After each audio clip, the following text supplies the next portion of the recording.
Bu odamlar 11 sentyabr voqeasidan omon qolishgan va mana nega. Bir ayol ishga kech qolgan, sababi u qo'ygan budilnik ishlamay qolgan. Yana bir erkak ishxonasidagilarga ponchik olib borish uchun shirinlik do'koniga borgan va u yerda qolib ketgan. Yana biri katta tirbandlikda qolib ketgan.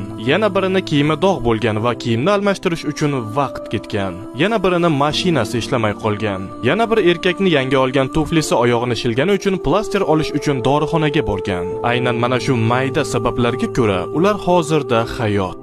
Bundan ma'ni shuki, agarda siz orttirgan tong omadsiz kelgandek his qilsangiz, bolalaringiz sekin kiyinsa yoki mashinangiz kalitini topa olmasangiz, jahlingiz chiqmasin. Siz hech qayerga kech qolmayapsiz. Siz o'z vaqtida harakatlanyapsiz. Alloh yo'naltirgan yo'lda xatolik yo'q. Shunday ekan, hamma narsadan go'zallik izlang. Agarda fikrimga qo'shilsangiz, kommentariyaga 100% so'zini yozib qoldiring.